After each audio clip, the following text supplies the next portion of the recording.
తండ్రి శరీరం నేను చేసిన కర్మను అనుసరించి వస్తుంది, నాకు బెంగలేదు.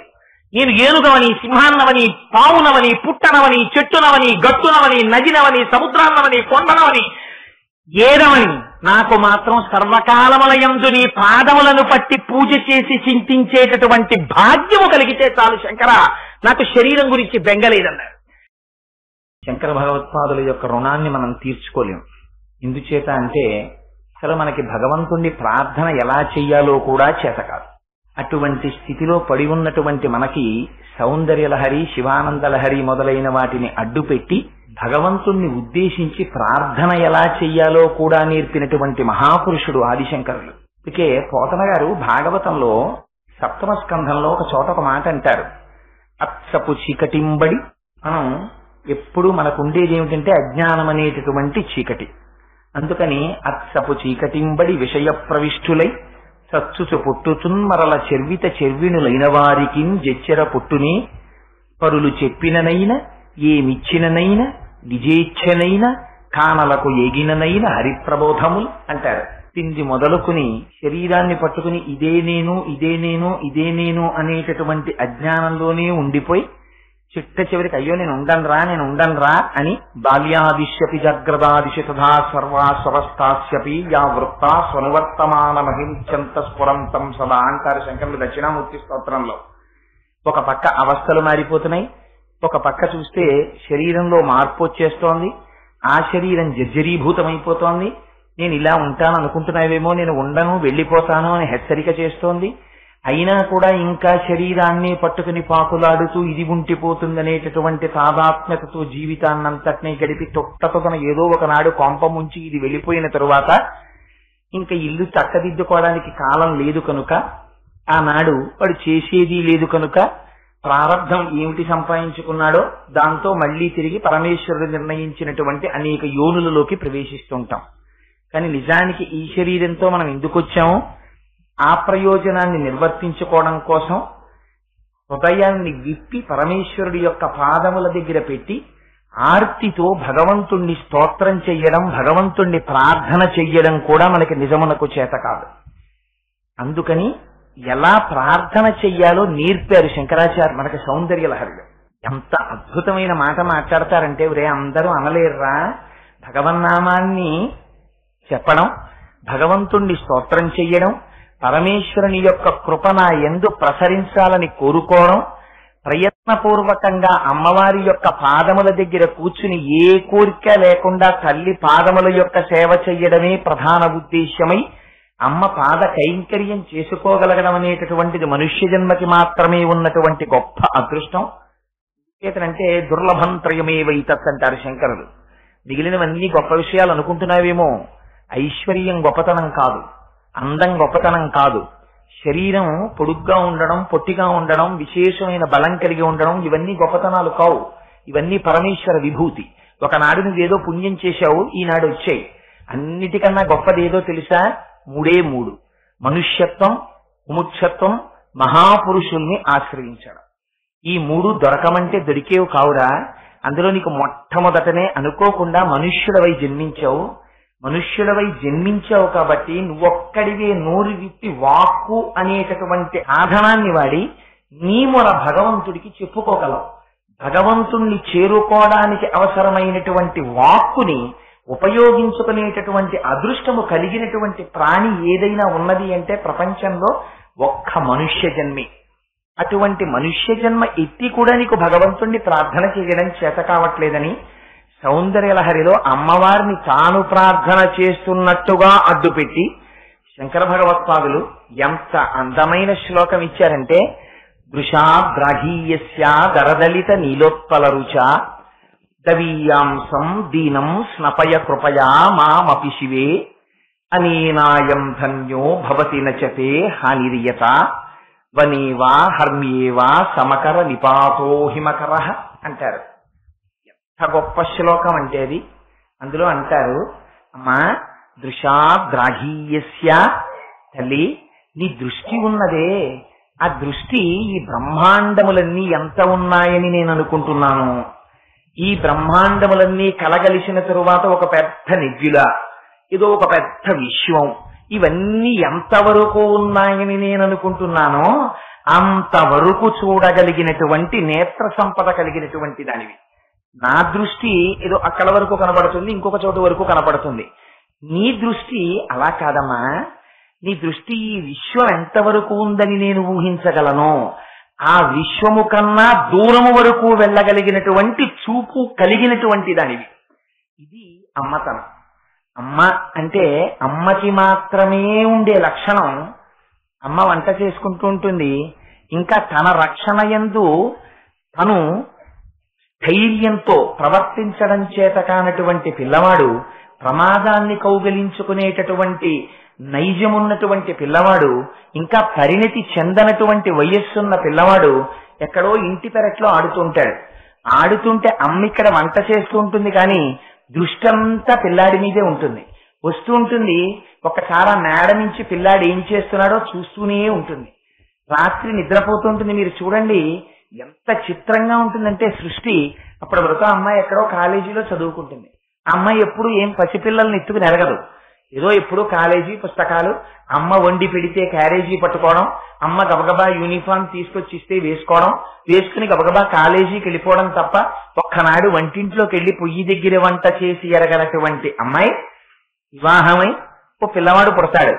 పుడితే ఎంత నిద్దట్లో కూడా తను నిద్రపోతూ ఉంటుంది, పిల్లవాడు నిద్రపోతూ ఉంటాడు.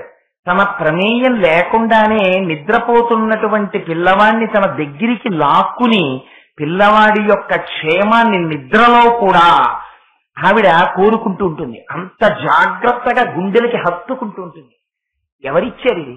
పరమాచార్య ఒక మాట అంటుంటారు, నీకు అమ్మలో సృష్టి అంతా ఉందిరా, భగవంతుడిని ఎక్కడ చూస్తావు? భగవంతుడు అమ్మలోనే కనపడతాడు. ఎందుకని? భగవంతుడు అంటే ఎవరు? మూడు లోకములకు, మూడు కాలములకు, మూడు మూర్తులకు దగ్గరికి వెళ్ళి శంకరుణ్ణి అలమయ్యమ అంటారు పోతన గారు అష్టమస్కంధంలో.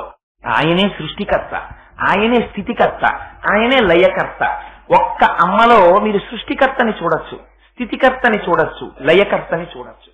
అమ్మ తను తిన్న అన్నాన్ని గుర్తెరగనటువంటి స్థితిలో కడుపులో చీకట్లో పడిపోయి ఉన్నప్పుడు తను తిన్న అన్నంలో ఉన్నటువంటి సారాన్ని సప్తధాతువులుగా మార్చి శరీర నిర్మాణంలో తన వంతు పాత్ర పోషించింది, ఆవాసనిచ్చింది. తన శరీరం వికారం చెందుతున్నా సరే తనకొక బిడ్డడు పుడతాడని మురిసిపోయింది. తను మృత్యు సదృశమైనటువంటి కష్టాన్ని ఎదుర్కొని పిల్లవాడికి జన్మనిచ్చింది. పిల్లవాడు తల్లికి కృతజ్ఞత చెప్పాలా, తల్లి పిల్లవాడికి కృతజ్ఞత చెప్పాలా? పిల్లవాడేం కృతజ్ఞత చెప్పడు, వాడికి ఏం తెలుసు కనుక వాడు ఏడుస్తాడు. అమ్మ తన రక్తాన్ని పాలగా మార్చి పట్టేస్తుంది. పట్టేస్తే వాడు తన చిన్ని చిన్ని కాళ్లతో అమ్మ గుండెల మీద తంతాడు. అమ్మ ఆ చిన్ని చిన్ని పాదాలు తీసి ముద్దు పెట్టుకుంటుంది. ఒకనాడు ఆవిడ సృష్టించింది, ఒకనాడు పాలిచ్చి పోషించింది. ఇది ఎవ్వరూ చెయ్యని పని. కన్న తండ్రి కూడా ఈ పని చెయ్యలేడు. జగత్తు నిలబడుతోందంటే కేవలం అమ్మ ప్రేమ ఒక్కటే ఆధారం. అమ్మ ప్రేమ అనేటటువంటి దాన్ని ఒక్క 5 నిమిషాలు ఈ జగత్తులో ఆపండి, ఈ సృష్టి ఆగిపోతుంది.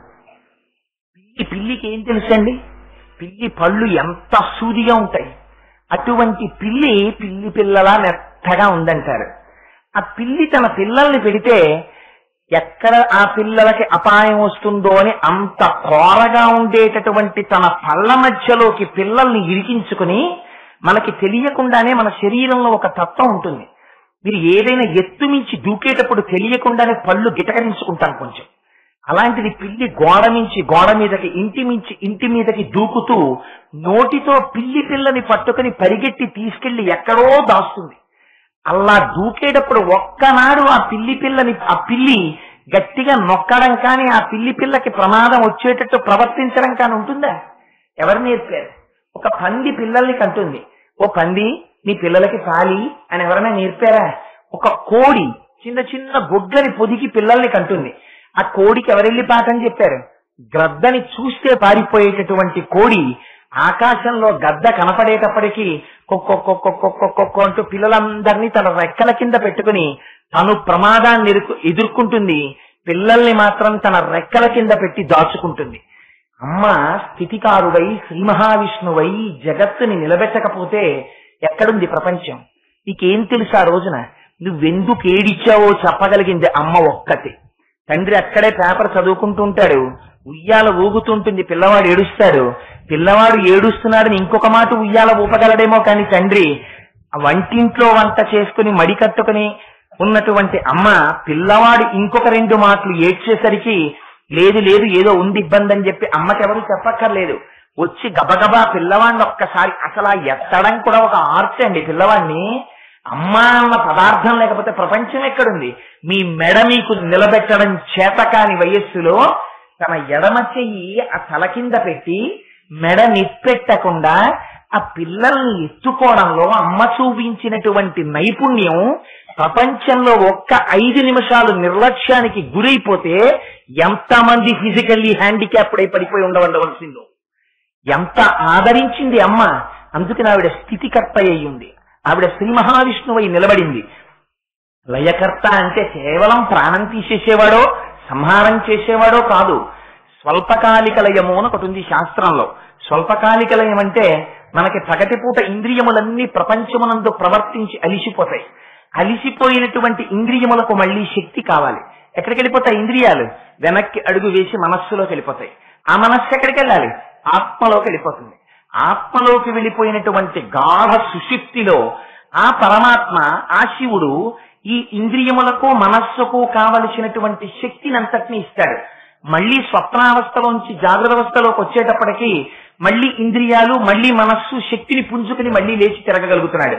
స్వల్పకాలిక లయంలో ఇంద్రియములకు మనస్సుకు శక్తినిచ్చేటటువంటి శివస్వరూపంలా రాత్రి నిద్ర పోకపోతే పిల్లవాడు మరనాడు ఉదయం లేచేటప్పటికి వేడి చేసి దగ్గొచ్చేటటువంటి నీరస స్థితి శరీరములకుందని గమనించినటువంటి అమ్మ రాత్రి ఇంటికొచ్చినటువంటి బంధువుల పిల్లలతో ఆడుకుంటూ నిద్రపోకుండా గడుపుతున్నటువంటి పిల్లవాడిని తీసుకొచ్చి పక్క మీద పడేసి తల మీద చెయ్యి వేసి కిందకి వంచి వీపు మీద జోకొట్టేసి వాడు ఏడుస్తూ కోపంగా అమ్మ వంక చూస్తున్నా సరే నిద్రపుచ్చి వాడి కన్నుల వెంట కారినటువంటి నీటిని తుడిచి ఒక్క ముద్దు పెట్టుకుని వెళ్ళిపోతుంది.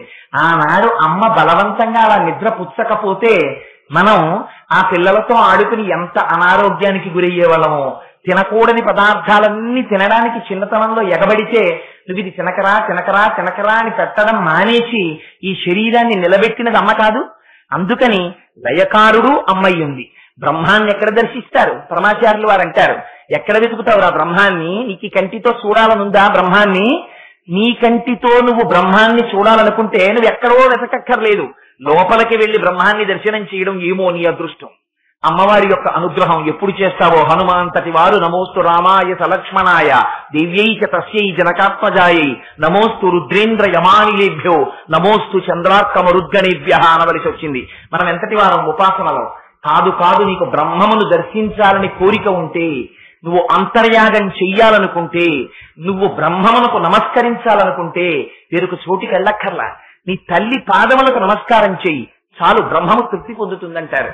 అటువంటి అమ్మ కనుక ఆ అమ్మ సామాన్యంగా ఒక పిల్లవాడికి జన్మనిచ్చినటువంటి అమ్మకే ఇంత ప్రేమ ఉంటే మా అమ్మ అబ్రహ్మకీట జనని.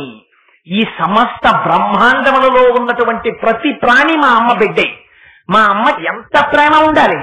అందుకని ఆవిడ విశాలాక్షి అయింది. కాదు కాదు మహాపతివ్రత. ఆవిడ గొప్ప సాముద్రిక లక్షణములు కలిగినటువంటి స్త్రీ.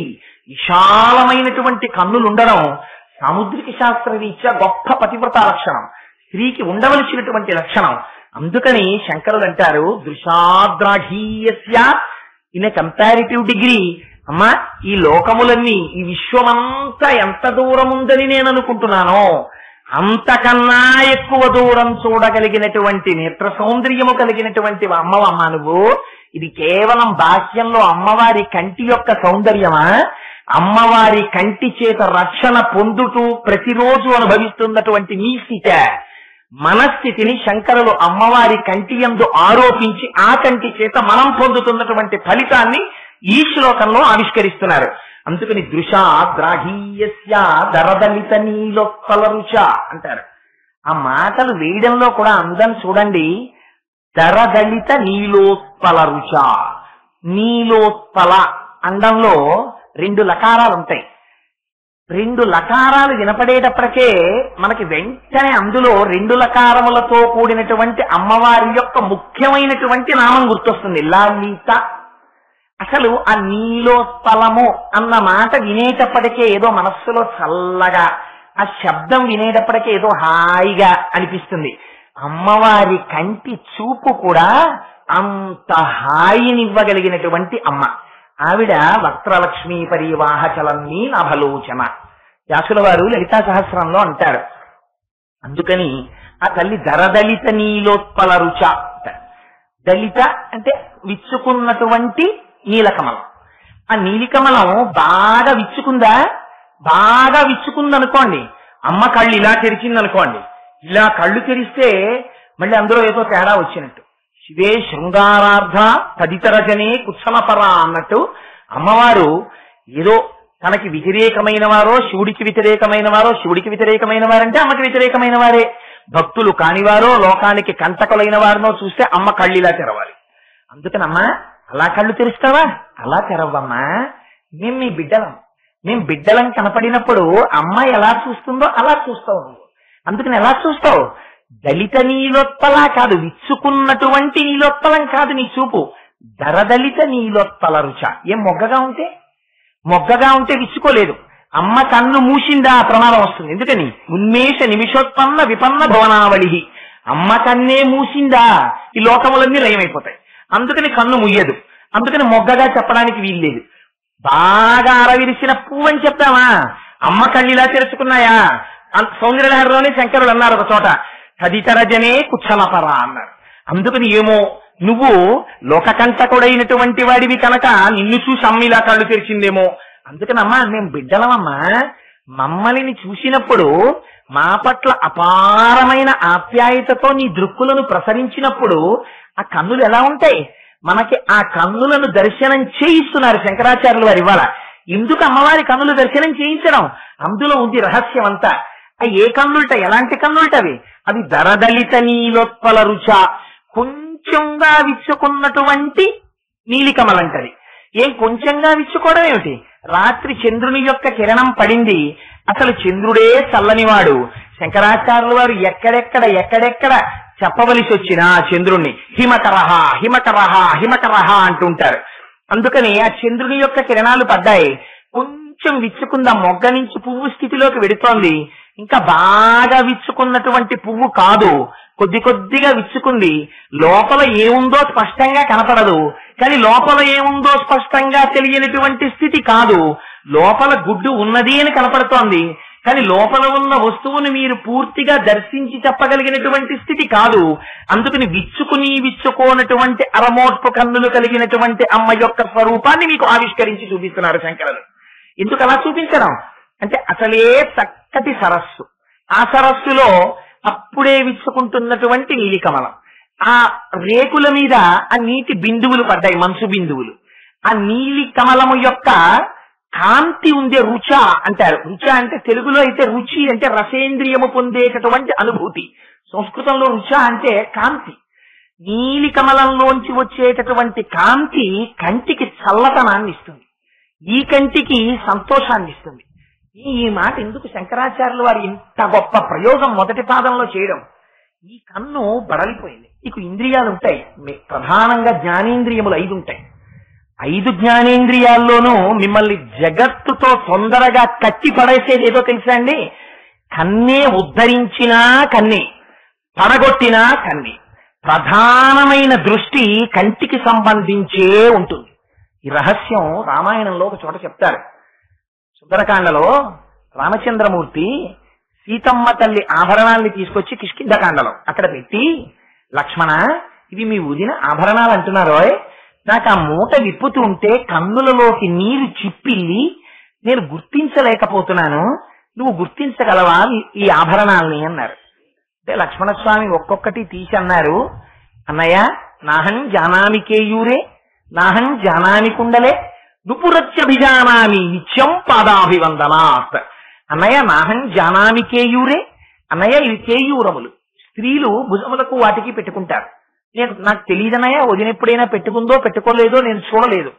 నాహం జానామి కుండలే, ఇవి కుండలాలు, నేను ఎప్పుడు చూడలేదన్నయ్య, చెవులకు పెట్టుకుంటారు. అన్నయ్య నుపురత్యభిజానామి, ఇవి నూపురములు, పాదములకు పెట్టుకుంటారు, ఇవి నాకు బాగా తెలుసు. ఎందుకు తెలుసు? నిత్యం పాదాభివందనాత్, వదినకి ప్రతిరోజు నేను నమస్కారం చేశాను, అప్పుడు నేను చూశానన్నారు. ఇది నిజమే. అగ్రత ప్రయయౌ రామ మధ్యే సీత సుమత్సమా పృష్ఠతస్తు ధనుష్పాణి లక్ష్మణో అనుజకామ అని చెప్పారే. గంగ దాటుతున్నప్పుడు లక్ష్మణుడు చెయ్యిచ్చి సీతమ్మని పడవ ఎక్కించాడే, పక్కనే ఉండి నడిచాడే. అటువంటి లక్ష్మణుడు సీతమ్మ తల్లి కుండలములను కాని సీతమ్మ తల్లి కేయూరములను కాని నేను చూడలేదనడం ఎంతవరకు సమంజసం?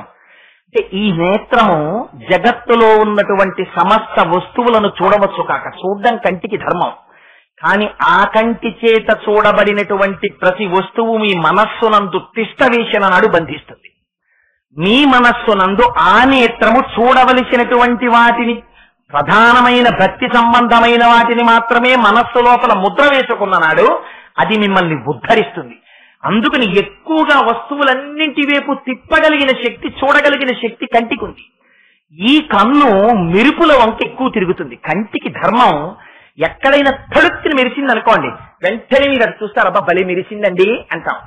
మన జీవితం కూడా ఒక్క మెరుపు. శంకరులు అంటారు, ఆయుర్నశ్యతి పశ్యతాం ప్రతిదినం జాతి క్షయం యవ్వనం ప్రత్యాయాంతి గతాః పునర్న దివసాః కాలో జగద్వక్షకః లక్ష్మీస్తోయతరంగ భంగ చపలా విద్యుచ్చలం జీవితం తస్మాన్ మాం శరణాగతిం కరుణయా త్వం రక్ష రక్షాధునా అంటారు. ఆయుర్నశ్యతి పశ్యతాం ప్రతిదినం జాతిక్షయం యవ్వనం.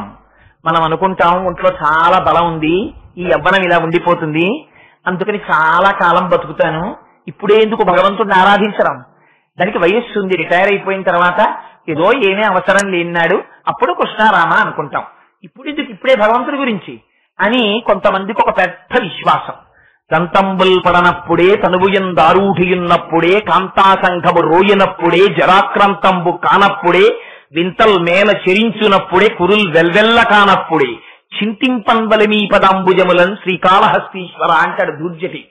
శరీరము జర్జరీభూతమైపోయిన తర్వాత నువ్వు చేసే ప్రార్థనే ఉంటుంది కనుక మనస్సు నిలబడుతుందా? సదా మోహాతవ్యాం చరత యువతీనాం కుచగిరౌ నటత్యాశా శాఖ స్వటతి జడితి స్వైరమభిత కపాలిన్ బిక్షో మే హృదయ కపి మత్స్యం తపలం ధృడా భక్త్యా బధ్యావ శివభవదధీనం కురు విభో అని శంకరులు ప్రార్థన చేస్తారు. చంచలమైనటువంటి మనస్సుని భక్తి అనే పాశముల చేత కట్టి పడయడం ఒంట్లో ఓపికన్ననాడు అలవాటవ్వాలి. ఆ నిశ్చలత్వములు పొందితే నువ్వు వృద్ధాప్యంలో ఒక చోట కూర్చున్నా నువ్వు చూసినటువంటి వస్తువు మనస్సులో ఉంటుంది కనుక ఆనాడు నువ్వు పూజా మందిరంలోకి నడిచి వెళ్ళగలిగిన ఓపిక నీకు లేకపోయినా రత్నైకల్పితమాలతం హిమజలై స్నానంచ దివ్యాంబరం నానారత్న విభూషితం మృగమిదామోదాంకితం చందనం జాజీ చంపక బిల్వపత్రరచితం పుష్పంచ ధూపం తథా దీపం దేవదయానిధే పశుపతే హృత్కల్పితం గృహ్యతాం అని ఇక్కడ సృష్టించి పూజ చెయ్యగలవు. నీ ఒంట్లో ఓపికన్న నాడు తిరగకూడని వాటి వెంట తిరుగుతూనే ఉన్నావు. తిరిగావు సూర్యోదయ సూర్యాస్తమయాలనేటటువంటి రూపంతో పరమేశ్వరుడు నీ ఆయుర్దాయాన్ని గ్రసించాడు. ప్రత్యాయాంతి గతాః పునర్న దివసాః కాలో జగద్వక్షకః లక్ష్మీస్తోయ తరంగ భంగ చపలా విద్యుచ్చలం జీవితం తస్మాన్ మాం శరణాగతిం కరుణయా త్వం రక్ష రక్షాధునా. ఒక్క ఏడాది పోతే పిల్లాడి ఇంజనీరింగ్ లోకి వచ్చేస్తాడు, ఇంకొక 5 ఏళ్లు పోతే మా అబ్బాయికి నెలకి 40,000 జీతం వస్తుంది, ఇంకొక 7 ఏళ్లు పోతే నాకు మనవడొస్తాడు. అవన్నీ రావడం యథార్థం. వీటన్నింటి కోసం నువ్వు తిరుగుతున్నది యథార్థం. కానీ ఒక్కటి జ్ఞాపకం పెట్టుకో, నువ్వు తిరగడం, నీ కోరికలు తీరడం సూర్యోదయ సూర్యాస్తమయాలనేటటువంటి రోజుల లెక్కలో జరుగుతుంటే ఈ మెరుపుల వంటి ఐహికమైనటువంటి భోగముల కోసం నీ కళ్ళు నీ మనస్సు అలవాటు పడి నువ్వు తిరుగుతుండగా నీ శరీరము జర్జరీభూతమై ఒకనాడు ఎవ్వరికీ తెలియకుండా మృత్యువు కేవలము ఉచ్ఛ్వాస నిశ్వాసల మధ్యలో ఉంటుంది. ఎప్పుడు ఆగిపోతుందో ఎవరికి తెలుసు. లోపలికి ఊపిరి తీశాక బయటికి వెళ్ళకపోవచ్చు, బయటికి విడిచిపెట్టాక లోపలికి తీయకపోవచ్చు. ఎక్కడుంది మృత్యువు? తీసిన ఊపిరి విడిచిపెట్టడంలో ఉంది, విడిచిపెట్టిన ఊపిరి మళ్ళీ తీయడంలో ఉంది. ఎక్కడ ఎవరికి మృత్యు ఉందో ఎవరికిరుక కనుక. అందుకని దీపం ఉండగా ఇల్లు చక్క పెట్టుకో. ఈ తిరిగావు తీసుకొచ్చావు, ఇందులో ఒక్కటి నిన్నుద్ధరించగలిగింది ఉందా? అలాగని సంసారములు మానేయమని శంకరులు చెప్పారా? ఎప్పుడూ చెప్పలేదు. మూఢజహీహి ధనాగమ తృష్ణ విడిచిపెట్టన్నారంతే శంకరాచార్యులు గారు. ఎందుకురా అలా తిరుగుతావు? డబ్బు అని తిరుగుతున్నావే, బాహ్య సౌఖ్యం కోసం తిరుగుతున్నావే, స్త్రీ సౌఖ్యం కోసం పరిగెడుతున్నావే, కాలం వెళ్ళిపోతోంది, నీకు ఓపిక అయిపోతోంది. నువ్వు ఎప్పుడు పరమేశ్వరుణ్ణి ప్రార్థిస్తావు? నువ్వు సంపాదించిందంతా నీ వెనకాతలు వచ్చేస్తుంది అనుకుంటున్నావా? నువ్వు నమ్ముకున్న వాళ్ళు నీ వెంట వస్తారనుకుంటున్నావా? కింవానేన ధనేన వాజి కరిభి ప్రాప్తేన రాజ్యేన కిం కింవా పుత్ర కలత్ర మిత్ర పశుభిర్దేహేన గేహేన కిం జ్ఞాతైతక్షణ భంగురం సపతిరోత్యాద్యం మనోదూరత స్వాత్మార్థం గురువాక్యతో భజ భజ శ్రీ పార్వతీ వల్లభం. అన్నిటికన్నా అసలు సంఘం లేంటి డబ్బి. ఇంత కష్టపడి సంపాదించావు.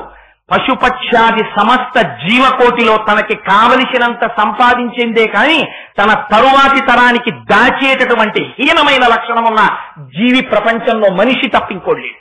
నువ్వు సంపాదించావు, తీసుకెళ్ళావు, దాచావు. నీ సమయం అంతా సొమ్ముగా మారింది. ఆ సొమ్ము కనీసం నీ ముందు నోట్లగా కూడా లేదు. బ్యాంకు పాస్ పుస్తకంలో అంకెల రూపంలో నీ బీరువాలో చీకట్లో మగ్గుతోంది.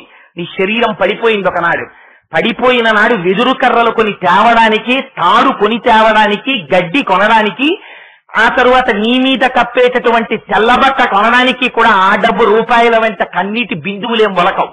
ఆ డబ్బు సంతోషంగా వచ్చి తీసుకొస్తుంది అవన్నీ. కింవానేన ధనేన పోన అయ్యో ఇంత కష్టపడి సంపాదించాడండి, ఓసారి వచ్చి ఆ నోట్ల కట్ల కళ్ళ ముందు ఏమైనా తిరుగుతాయా? ఏహి కనపడం, అక్కడే ఉంటాయి. వాజికరిభి నువ్వు సంపాదించిన వాహనాలు ఇంత కష్టపడి కారు కొన్నావు, ఇంత కష్టపడి ఏసీ చేసావు, అయితే ఇవేవి వదిలేయమని శంకరుడు చెప్పలేదు. వాటి ఎందు వ్యామోహం వదిలేసేయన్నారు. ఆఖరికి నీ శరీరాన్ని తీసుకెళ్లే నాడు కొత్త కర్రలు తేవడానికి కూడా కారు అంత సంతోషంగానూ పెడుతుంది. అంతేకాని కార్పొరేటర్లోంచి నీళ్లు కారిపోయేలాగా అయ్యో నా యజమాని పోయాడని అదేం బాధ పెట్టుకోదు. ఇల్లు అసలు కదిలి రాదు. భార్య కేవలం గుమ్మం వరకు, కొడుకు రుద్రభూమి వరకు. నీదని నువ్వు ఇలా చూపించినటువంటి నీ శరీరం కల్లరి బొమ్మయౌ కాయంబులొల్లా అద్దె కొంపల బోలు ఆలోకమల్లా అని తను పెంచు దొంగలవు తనయులనొల్లా ఎందుకీ భాగ్యంబులెందుకీ మురుపు ముందు చావుండంగ మురియంగనగుని. అందుకని వచ్చేస్తోంది ప్రళయం, ముంచుకొచ్చేస్తోంది. అందుకని నీకు వెర్రి తగ్గేది ఎప్పుడో తెలుసా? నీకింక సమయం లేదురా. ఇంత జ్ఞానం, ఇంత దాని గురించి వైరాగ్యం, ఇంత భక్తి, ఇంత బోధ తరచి చూసుకోవడం. వైరాగ్యం అంటే ఏమిటి? శంకరులు అంటారు ఒక చోట, తెచ్చిపెట్టుకున్నది వైరాగ్యం కాదు. నువ్వు ఏదో ఆ వస్తువు వైపుకి వెళ్ళనన్నది వైరాగ్యం కాదు. అందుకని శంభోహో అన్నారు. సుఖమిచ్చి ఆ సుఖము కాదని తెలుసుకోవడం వైరాగ్యం. మనస్సు ప్రయత్నపూర్వకంగా ఏవి కష్టపడటి వైపుకు వెళ్లకుండా చేయడం కాదు, చూసి కూడా అది భోగము కాదని తిరస్కరించగలగడం, అది వైరాగ్యం. అందుకని అదిగో అటువంటి వైరాగ్య సంపత్తిని ఇయ్యగలిగినటువంటి వాడు శంకరుడు. ఆ అమ్మ కంటి చూపుందే అదంతా దయతో నిండిపోయిందిరా. ఒక్కసారి అమ్మ వంక ఇలా చూసి నమస్కారం చేశావా, ఆ అమ్మ నీ వంక దయతో చూడడానికి సిద్ధంగా ఉంది. నిన్న చెప్పానే, ఉభౌ దర్వీ కుంభౌ మణిగణక సంభావిత గుణౌ తథానా పాణిభ్యాం అమృతరస మృష్టాన్న కలితౌ కళాఢ్యా కళ్యాణి కలిత సదనా శ్రీ గిరతి శిరసస్యసౌ భ్రమర్యంబా రచయితుమరిష్టార్థ విభవం. నీ కోరిక తీర్చడానికి మణిగణకచితమైన తెడ్డు పట్టుకుని సిద్ధంగా ఉందమ్మా. కేవలం తన కంటి చూపుతో పోషించేస్తుంది, నీ అజ్ఞానాన్ని విరిచేస్తుంది. ఏమిటి విరిచేయడానికి? నీ గొప్ప కాదు, నువ్వు సంపాదించుకున్నటువంటి అర్హత కాదు. ఏమిటి అమ్మలో ఉన్న గొప్పతనం? దరదలిత నీలోత్పల రుచ. ఆ అమ్మ కన్ను చల్లతనం తప్ప వేరొకటి ఎరగదురా. ఆ తల్లి ఎన్నడూ ఎర్రటి కన్నుతో చూడడం అమ్మకి చేత కాదు. ఎందుకని? ఆవిడ అమ్మతనమే ఆ లక్షణం. అమ్మ ఎప్పుడైనా కోపంగా చూస్తుందా? అమ్మకే కోపం వస్తే ఇంకా ప్రపంచం ఎక్కడ ఉంటుంది? అందుకే అంటారు హనుమ, తుల్యశీలావయో వృత్తాం తుల్యాభిజన లక్షణాం రాఘవోర్హతి వైదేహీం తం చేయమసితే క్షణ అంటారు. సీతారాములు అన్నిటా ఒకరికొకరు సమానమైన రామచంద్రమూర్తి కన్నా సీతమ్మ తల్లి ఒక్క విషయంలో ఒక మార్క్ ఎక్కువ వేస్తున్నానన్నారు. ఇందులో మా అమ్మ కన్నులకు అసలు ఎరుపన్నది తెలియదు. మా అమ్మ కన్నులు ఎప్పుడూ నలుపే. ఆ కన్నులు ఎప్పుడూ దయార్ద్రత్వయంతో దయని వర్షించేస్తూ ఉంటాయి. అందుకని నీటి బిందువులు పడినటువంటి రేకులు కలిగినటువంటి నీలి కమలములో వచ్చేటటువంటి చల్లని కాంతి కంటికి ఎంతటి ఉపశమనాన్ని ఇచ్చి సేద తీర్చగలుగుతుందో, అలా లౌకికమైనటువంటి వ్యవహారములందు సంసారమునందు తిరిగి తిరిగి తప్తమైపోయి సంసారం అనేటటువంటి వేడిలో కొట్టుకుని ఇరుక్కుపోయి చీకాకు పడిపోతున్నటువంటి నిన్ను ఉద్ధరించి నీకు చల్లతనాన్ని ఉపశమనాన్ని ఇచ్చి తన పాదముల వైపు తిప్పుకోగలిగినటువంటి అపార నిర్హేతుక కరుణా కటాక్ష వీక్షణములు కలిగినటువంటి దృష్టి ఆ అమ్మ కన్నుల యొక్క సొత్తు. అందుకని వృషాద్రాఘీయస్య తరదళిత నీలోత్పల రుచ. అమ్మా, ఇంత దూరం నువ్వు చూడగలవు కదా, విశ్వమంతటిని దాటి నీ చూపులు వెళ్ళిపోతాయే. ఎందుకు వెళ్ళిపోతాయి? నువ్వు అమ్మవి కనుక. మమ్మల్ని అందరినీ నువ్వు చూసుకోవడం నీ ధర్మం కనుక. అయ్యో నా బిడ్డలందరూ బాగున్నారా అని ఒకరు అడిగినా అడగకపోయినా చూసుకోవడమే ధర్మంగా చూస్తుంటావు కదా అమ్మ నువ్వు. మరి అటువంటి అమ్మవి కదా. అయితే శంకరులు ఎంత గొప్ప మాట వాడతారో చూడండి. వెంటనే రెండో పాదంలోకి వచ్చేటప్పటికి అంటారు, దవీయాంసం దీనం స్నపయ కృపయా మమపి శివే. శివే అంటారు అమ్మని. శంకరులు అమ్మవారికి సంబంధించినటువంటి నామములను, చాలా నామములను సౌందర్యలహరిలో వాడలేదు.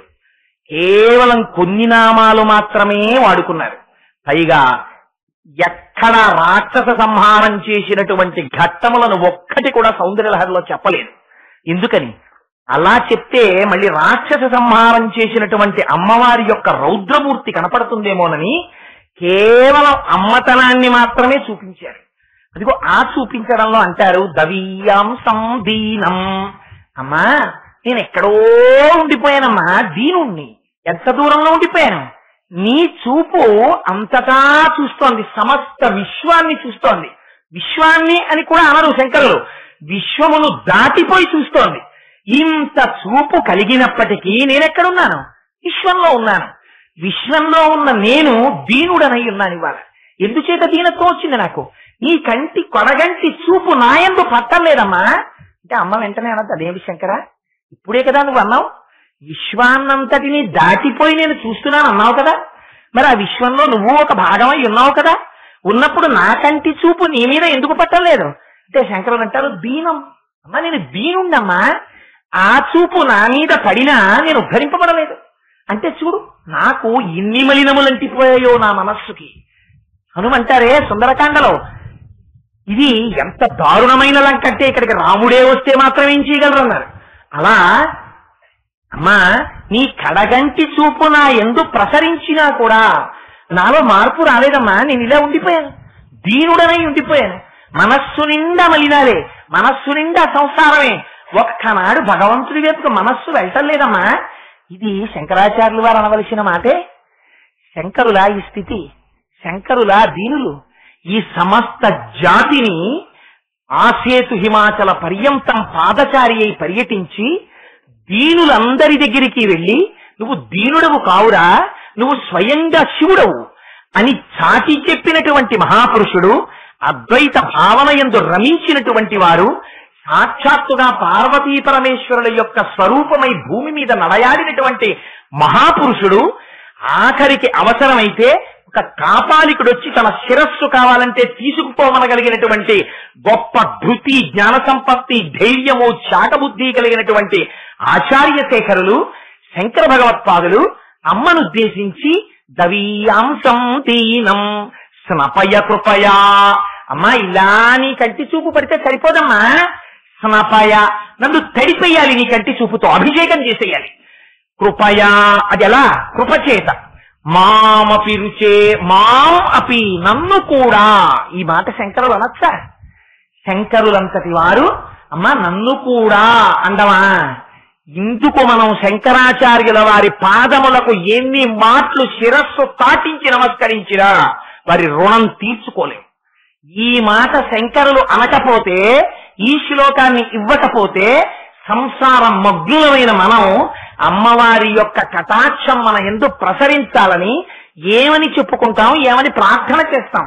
ప్రార్థన చెయ్యడం కూడా చేత కానటువంటి స్థితిలో మనం ఉన్నామని, అంతగా సంసార మగ్నులమైపోయామని, మన్ని ఉద్ధరించడం కోసమని శంకరులు తనని అడ్డు పెట్టుకుని అమ్మవారిని ఉద్దేశించి మామపి శివే అంటారమ్మా, నన్ను కూడా. ఇప్పుడు ఈ శ్లోకం ఎవరు చదివినా ఏమవుతుంది? శంకరులకి అన్వయిస్తుందా, నాకు అన్వయిస్తుందా? నేను చెప్తున్నాను అనుకోండి ఈ శ్లోకాన్ని అమ్మవారి దగ్గర కూర్చుని, అమ్మా అనేనాయం ధన్యో భవతి నచతే హానిరియత అంటూ, అమ్మా దవీయాంసం దీనం స్నపయ కృపయా మామపి శివే అన్నాను అనుకోండి, ఆ శ్లోకం శంకరాచార్యుల వారికి వర్తిస్తుంది. ఎవరికి వర్తిస్తుంది?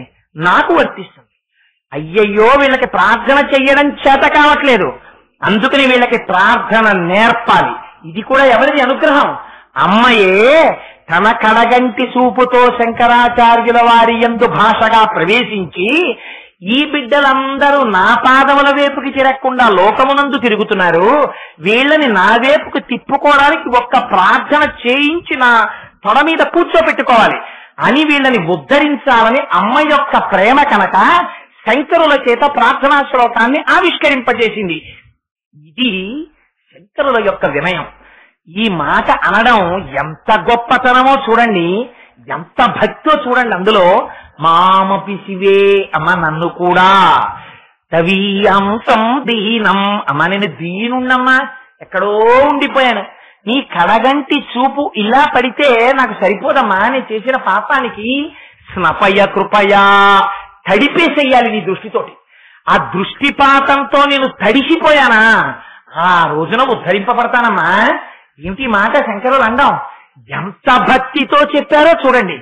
అంతటి మహాజ్ఞాని శంకర భగవత్పాదులు భక్తితో మాట్లాడవలసి వస్తే అందరికన్నా కూడా నైత్యానుసంధానం చేసుకుని అందరికన్నా కిందకి దిగిపోతారు.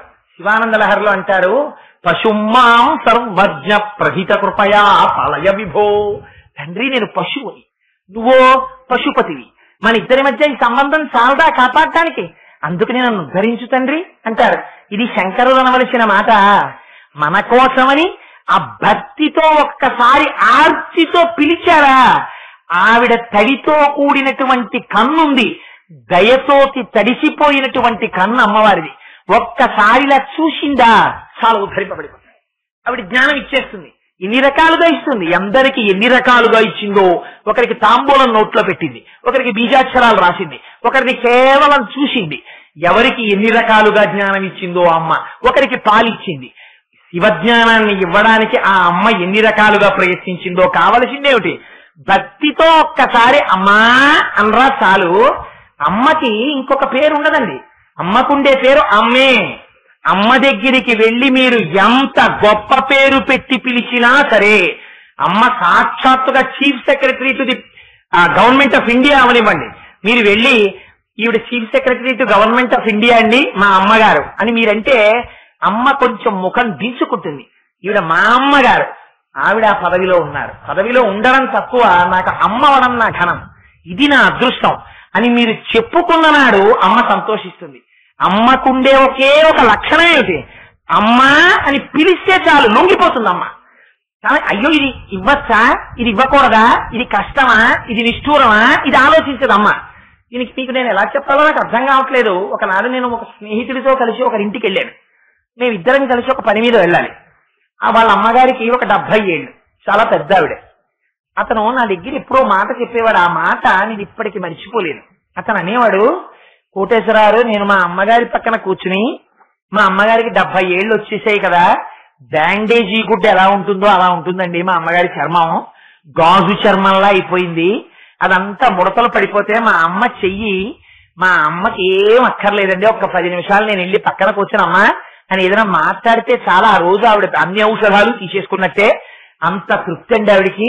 అందుకని ఆలస్యమైన వెళ్ళి పక్కన కూర్చుని అమ్మ చేతిని ఇలా పట్టుకుని, ఎప్పుడు రోజు నేను అన్నేళ్ళు వచ్చిన అమ్మ చర్మాన్ని ఇలా పట్టుకుని, అమ్మ ఏమిటమ్మా నీ చర్మం ఇలా పట్టుకుంటే ఇలా సాగకుండా ఇలా ఉండిపోతుంది ఏమిటమ్మా అంటే, మా అమ్మ పక్కున నవ్వేదండి. చంటి పిల్లల ఇప్పటికీ మా అమ్మ చర్మాన్ని ఇలా ముద్దలు ముద్దలుగా కొండలు కొండలుగా పెట్టి ఆడుకుంటూ ఉంటాను అని అమ్మ గురించి ఆర్తితో మాట్లాడేవాడు. ఒక రోజున అతను నేను కలిసి ఒక పని మీద వెళితే వాళ్ళ ఇంటికి వెళ్ళాం, అమ్మగారు ఉన్నారు ఇంట్లో. దురదృష్టవశాత్తు ఆ రోజున ఆయన భార్య వేరే పని మీద వెళ్ళింది. ఈవిడ పాపం ఏదో గ్యాస్ సిలిండర్ వస్తే గ్యాస్ సిలిండర్ తీసుకుని ఇంట్లో పెట్టించారట. పెట్టించి తలుపు వేసుకుందామని చెప్పి ఆ తలుపు సందులో వేళ్లు పెట్టి ఆవిడ నించున్నారు. దేనికో పెద్ద గాలి వచ్చి అపార్ట్మెంట్ లో గ్రౌండ్ ఫ్లోర్ ఏమో ఆ తలుపు వేసుకుంది. వేసుకోవడంలో వేళ్లు 4 వేళ్లు తెగిపోయాయి.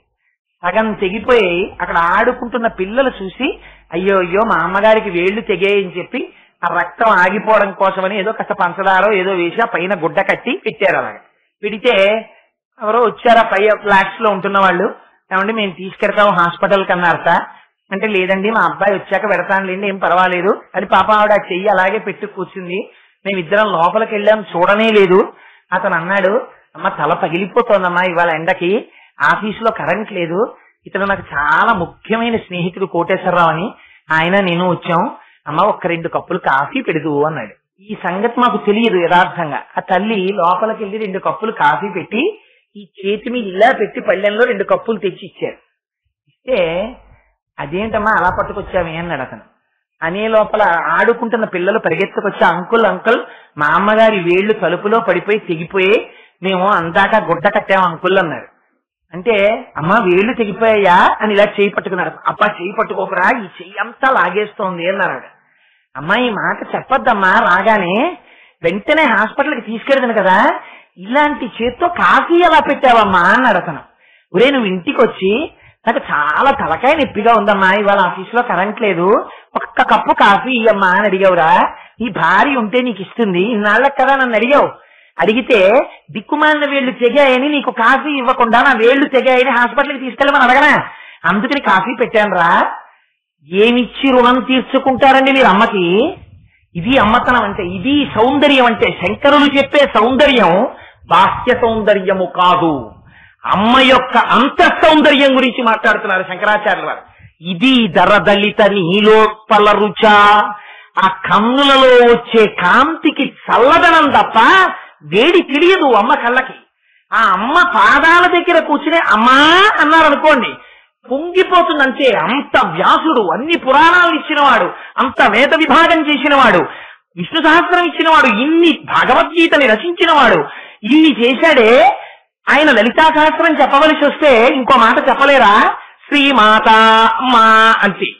అమ్మ అమ్మే, అమ్మకి అమ్మతనమే అందము, అమ్మయే సౌందర్యము. ప్రపంచంలో అమ్మని మించిన సౌందర్యము వేరొకటి లేదు, ఉండము.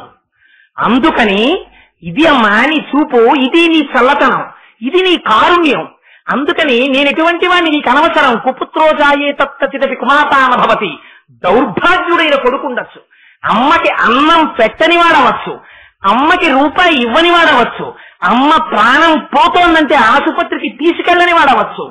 కానీ ఆ కొడుక్కి హార్ట్ అటాక్ వచ్చి హాస్పిటల్లో పెట్టారని తెలిస్తే అమ్మ నాకొక్కనాడు వాడు చూడలేదు నేను రానంటుందా అమ్మ? పరుగు పరుగున వచ్చి ఇంటెన్సివ్ కేర్ యూనిట్ అద్దంలోంచి చూసి మకరితోడపో రుమతంగ విభుని ఒకరిని దించిపోవ కాళ్ళు రాక కోరి చూచుసుండె కుంజరీ యూధంబు మగలు తగులు కారెమగువలకును. మిగిలిన వాళ్ళు గట్టెక్కి చూస్తారు. భార్యకి బ్రహ్మముడుంది కాబట్టి చూస్తుంది. అమ్మ ఒక్కతే తలుపు అద్దంలోంచి చూసి నాన్న ఇలా నేను బతకడం కన్నా నా ఆయుర్దాయం నువ్వు పోసుకు బతకరా అని ఏడుస్తుంది. ఇంత త్యాగం చెయ్యగలిగింది అమ్మ ఒక్కతే. అమ్మ కొడుకులోని గుణదోషములను అమ్మ చూడడం అన్నది అమ్మ యొక్క జీవితంలో ఉండదు. ఇది అమ్మతనం, ఇది సౌందర్యం, ఇది రక్షణ జాతికి. అందుకని అమ్మ ఇది నీ కంటిలో ఉన్న నీలి కలువ కాంతి. అందుకని నేనేమని చెప్పనమ్మా, నాకేమి యోగ్యత ఉందని ఆ కాంతి నా ఎంతో ప్రసరించాలని చెప్పను. పాతాటి పాండురంగారావు గారు దిక్సూచి అని వ్యాసాలు రాసేవారు. అందులో నేను ఇప్పటికీ మర్చిపోలేను. నేను ఇంటర్మీడియట్ చదువుకునే రోజుల్లో ఒకసారి తీసి చదివితే అందులో ఆయన రాశారు, he who says thanks to his wife and mother is the biggest pool in my view అని రాశారు. అమ్మకి భార్యకి థ్యాంక్స్ చెప్పిన వాడు నా దృష్టిలో పెద్ద మూర్ఖుడు. మీరు ఎన్ని మాటలు థ్యాంక్స్ చెప్తే అమ్మ రుణం తీర్చుకుంటారు. అమ్మకి థ్యాంక్స్ చెప్పి రుణం తీర్చుకోలేవు నువ్వు. అమ్మ పక్కన కూర్చుని 4 మాటలు మాట్లాడు. అమ్మా నీ చేత్తో పెట్టిన పప్పు అన్నం ఎంత రుచమ్మా అను. అమ్మా నువ్వు నా చిన్నతనంలో అమ్మ నువ్వు వేయించిన చెగోడీలు రుచి రాదమ్మా ఇంకా అని నువ్వు చెగోడీలు తింటూ అను. ఆవిడ వండి పెట్టలేకపోవచ్చు. 80 ఏళ్ల వయస్సులో కళ్ళు కనపడనప్పుడు ఆవిడ గ్యాస్ పొయ్యి దగ్గరికి వచ్చి నేను 4 చెగోడీలు వేస్తానే పిల్లాడికి అంటుంది. ఏం వేయగలదా? తను చెయ్యగలదా? తనకి శక్తి ఉందా? చూసుకోదు. కొడుకు తృప్తి పడాలంతే. ఇది అమ్మతనం, ఇది సౌందర్యం. కొడుకుని ఉద్ధరించడంలో అమ్మ ప్రేమ తప్ప నీ యోగ్యత అయోగ్యతలు గొప్పవి కావు. నువ్వు చెప్పలేవు వాటిని. ఇది నేర్పారు జాతికి శంకరులు. ఆవిడ పరాశక్తి స్వరూపం, ఆవిడ అంబ, ఆవిడ సాక్షాత్తు శివశక్తి. వాళ్ళిద్దరికీ భేదం లేదు. ఆవిడ తలుచుకుందా నిన్ను మాయగా తిప్పుతుంది ప్రపంచంలో. ఆవిడ పాదముల వంక తిరిగావా ఆవిడ తెరపైకెత్తేస్తుంది, నిన్ను శివుడిలోకి కలుపుతుంది. కలపడానికి నీకున్న యోగ్యత ఏమిటి? నాకు ఇది ఉంది అని అనకు. నాకు ఇంత తెలుసు అన్నావా నువ్వు భ్రష్టుడవు. ఆ మాట నాకు అమ్మ దగ్గర ఏమంటావు? భక్తితో నిలబడంటే ఈ భక్తి నీకు అలవాటైందా నిన్ను ధరిస్తుంది. ఇదే శంకరులు అంటారు శివానంద లహరిలో. నువ్వు ఎవరివైతే నాకేమిటయ్యా, వటుర్వాగేహి వాగితిరపి జటీవా తదితరో నరో వా యక్కశ్చిద్ భవతు భవకించేన భవతి యదీయం మృత్పద్మం యది భవతదీనం పశుపతే తదీయస్తం శంభో భవతి భవభారం చ వహసి. నువ్వు ఎవరికైతే ఎవరికి కావాలి? ఇది శంకరాచార్యుల వారి ప్రశ్న. వటుర్వా, నేను ఉపనయనం చేసుకున్నాను, ఎవరికి ఎక్కువ? వటుర్వా ఎతిరపి జటీవా, నేను యతిని, ఎవరికి ఎక్కువ? నేను జడలు పెంచుకున్నాను, ఎవరికి గొప్ప? నేను గృహస్థాశ్రమంలో ఉన్నాను, ఏమిటి గొప్ప? ఇవి కాదు కావలసింది. ఇది కావాలి శంకరుడికి. యదీయం మృత్పద్మం యది భవతదీనం పశుపతే.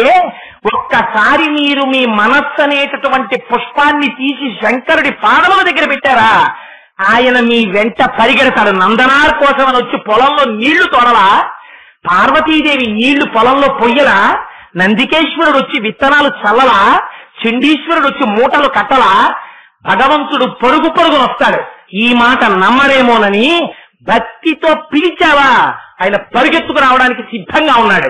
చెప్పడం కోసం శంకరులు వెంటనే ఉదాహరణ చూపిస్తారు.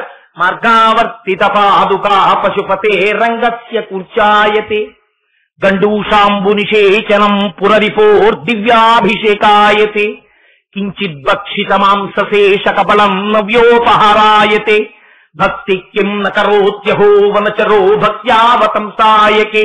ఆ తిన్నడికి ఏం తెలుసు? ఆయన ఆ శివలింగానికి అభిషేకం చేయాలనుకున్నాడు.